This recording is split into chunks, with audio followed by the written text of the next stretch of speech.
Welcome, my people. Yes, today we go again. Physics. Our topic for today is projectile motion. You know, we are talking about projectile. Projectile is all about motion. When there is projectile, it's when a body is launched into the air, and then this motion must be a horizontal motion. For example, now, an illustration. For example, if I have the motion of this pattern, the motion of this pattern, if I have the motion of this pattern, the motion of this part is called a projectile motion because this body now is launched into the air, and then the body is allowed to move freely on its own under what? Gravity. This body moves under gravity on its own. So now, when this body now is launched into the air and then allowed to move on its own under gravity, at this point, we refer such motion to projectile motion. And then remember, this part that you are seeing here, this part here that you are seeing here is called trajectory.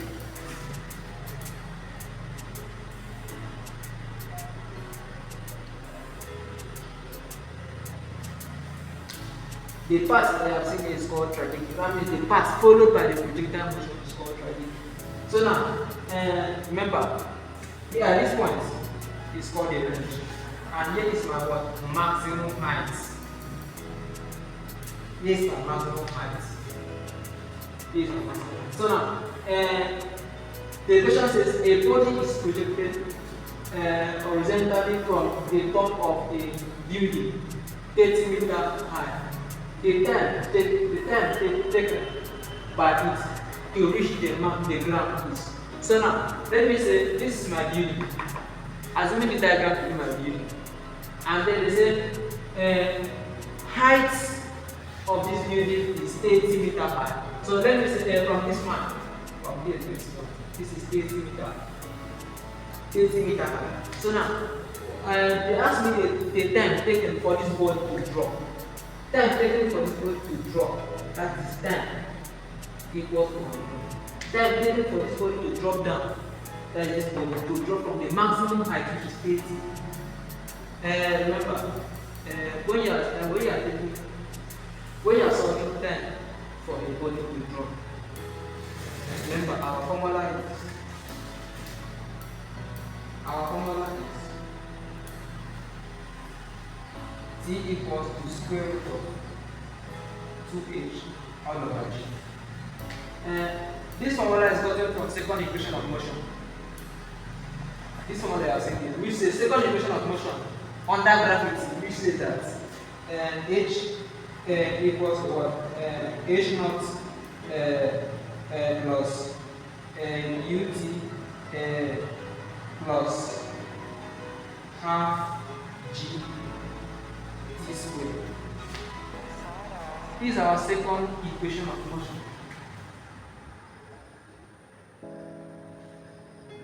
Second equation of motion. This formula is derived from here because at this point now, at this point now, our u is 0. That means if I say 0 times t is 0, our h naught is 0. We have been given our maximum height, h, which is this. And then, if you look at here is 0, if here is 0, because our h, these are initial points, u is the initial point, and then it's not stated in the equation. That means at that point is 0. And then our h naught is not stated. That means at that point is 0. So if here is 0, here is 0, and we are now having that h equals to what? Half gt squared.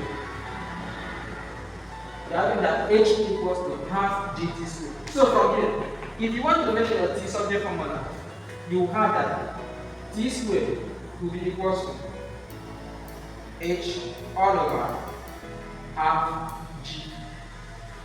So now here is 1 all over. You can say it is equivalent to t squared equals to 2h all over 1 g. That is, I'm deriving this equation now.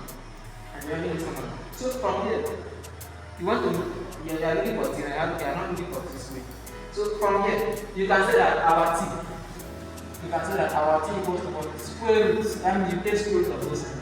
Square root of 2h all over 2. And from here, you have this formula. So from here, I can solve. And I have it that T equals to square root of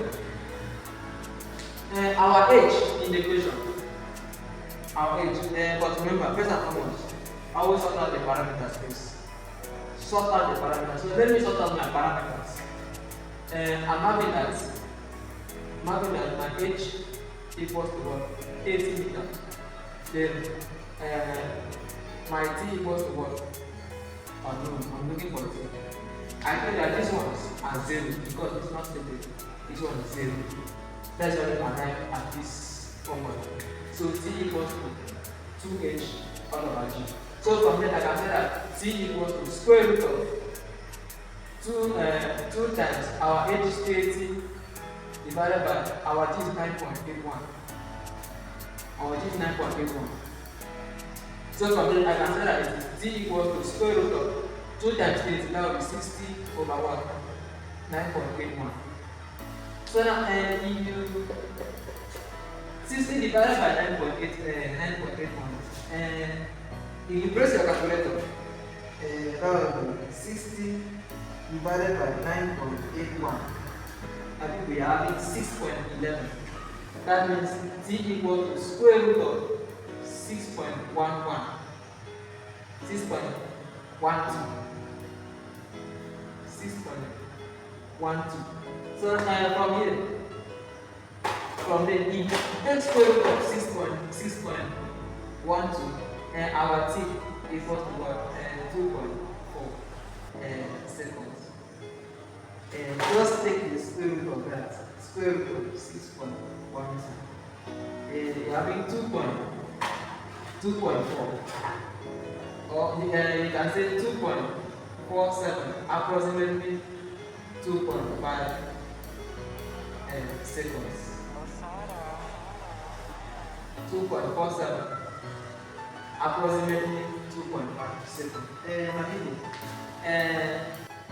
The time taken for the body to drop from 80 meters down is 2.5.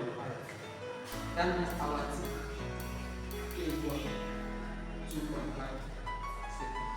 The time taken for this body to drop is calculated to 2.5. So